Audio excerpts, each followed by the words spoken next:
আসসালামু আলাইকুম। আমি চলে আসছি এসবি সোজা। নামটা শুনতে একটু পানি শোনা যায়, তবু কোনো সমস্যা নেই, আমি একটু পানি টাইপের দিলাম। তো আজকে আমি আপনাদেরকে জানাবো, যদি 57টি মুসলিম দেশ এক হয়ে যেত তাহলে কি হতো। একবার ভাবুন তো, যদি পৃথিবীর সব 57টি মুসলিম দেশ এক হয়ে একটি মাত্র মুসলিম মহাশক্তি গড়ে তুলতো, তাহলে কি হতো। তারা কতটা শক্তিশালী হতো, কারা হতো তাদের বন্ধু, কারা হতো তাদের শত্রু, আর কেমন হতো তাদের সামরিক ও পারমাণবিক ক্ষমতা। চলুন জেনে নেই, যদি মুসলিম বিশ্ব এক হতো তাহলে পৃথিবীর চেহারা কেমন হতো। মুসলিম দেশগুলোর মোট সংখ্যা ও জনসংখ্যা। বিশ্বের 57টি মুসলিম দেশ আছে, যেগুলোর বেশিরভাগই ওএলসি এর সদস্য।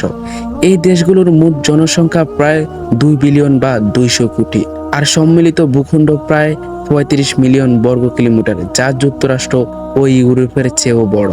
সামরিক শক্তি সম্মিলিতভাবে মোট সৈন্য সংখ্যা প্রায় 60 থেকে 70 লক্ষ, রিজার্ভার সেনা 40 থেকে 50 লক্ষ, ট্যাঙ্ক 25,000 প্লাস, যুদ্ধ বিমান 4,000 প্লাস, হেলিকপ্টার 2,500 প্লাস, যুদ্ধজাহাজ 500 plus, submarine 60 plus, ballistic missile আনুমানিক 2,000 প্লাস। বিশেষ করে ইরান, পাকিস্তান, সৌদি, তুরস্ক, মিশর, এই দেশগুলোর মিলিয়ে। পারমাণবিক অস্ত্র। পাকিস্তানের কাছে 165টি পারমাণবিক বোমা আছে। যদি অন্যান্য দেশও পারমাণবিক বানাতে শুরু করে, উদাহরণ ইরান, তুরস্ক, তাহলে ভবিষ্যতে এই সংখ্যা 500 প্লাস হতে পারে। এই জোট পারমাণবিক শক্তিতে হবে বিশ্বের চতুর্থ শক্তি। ইউএস, রাশিয়া, চায়না এর পরেই। অর্থনীতি সম্মিলিত। অর্থনীতি সম্মিলিত জিডিপি আনুমানিক 8 থেকে 10 ট্রিলিয়ন ডলার। বিশ্বজুড়ে 50% তেল গ্যাস মুসলিম দেশগুলোর অধীনে। যদি একত্র হয়ে কাজ করে তাহলে মুসলিম দেশগুলো বিশ্বের চতুর্থ বৃহত্তম অর্থনীতি হতে পারে। একবার ভাবেন তো, মানে কোথায় চলে যায় যদি একত্র হয়ে যায় সবগুলো মুসলিম রাষ্ট্র। প্রাকৃতিক সম্পদ। বিশ্বের তেল মজুদের 70% মুসলিম দেশগুলোর হাতে। স্বর্ণ, গ্যাস, ফসফেট, ইউরেনিয়াম এসবেও বিপুল ভান্ডার। সম্ভাব্য বন্ধু দেশ। সব মুসলিম রাষ্ট্রগুলো যদি এক হয়ে যায় তাহলে কোন দেশ তাদের বন্ধু হতে পারে।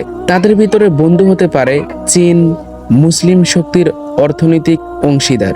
রাশিয়া, পশ্চিমের বিরুদ্ধে মুসলিম ব্লকের মিত্র হতে পারে। উত্তর কোরিয়া, রাজনৈতিকভাবে পশ্চিম বিরোধী হওয়ায় সম্ভাব্য শত্রু দেশ। ইসরায়েল, মুসলিম জোটের সবচেয়ে বড় বিরোধী। ভারত, ভূরাজনৈতিক কারণে সংঘর্ষ হতে পারে। যুক্তরাষ্ট্র, মুসলিম একাবদ্ধ শক্তিতে হুমকি ভাবে। ফ্রান্স ও ইউরোপীয় কিছু দেশ রাজনৈতিক ও ধর্মীয় কারণে দূরত্ব থাকতে পারে। বিশ্বে অবস্থান। সামরিক দিক থেকে তৃতীয় থেকে চতুর্থ শক্তিশালী দেশ। একবার ভাবতে পারেন, মানে যদি সবগুলো দেশ একত্র হয়ে যায় তাহলে কোথায় চলে আসতে পারে তাদের অবস্থান। তারপর পারমাণবিক দিক থেকে তারা চতুর্থ স্থানে চলে আসবে। জনসংখ্যা দ্বিতীয় বৃহত্তম চীনের পরেই তারা থাকবে। প্রভাব ইউএন, ন্যাটো, G20-তে বড় ভূমিকা রাখতে পারে।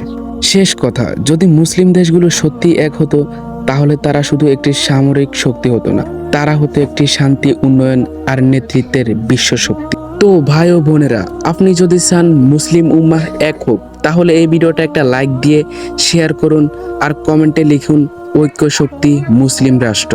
তো পরের ভিডিও কি চান অবশ্যই কমেন্টে জানাবেন। সবাইকে ধন্যবাদ শেষ পর্যন্ত ভিডিওটি দেখার জন্য। আসসালামু আলাইকুম, আল্লাহ হাফেজ।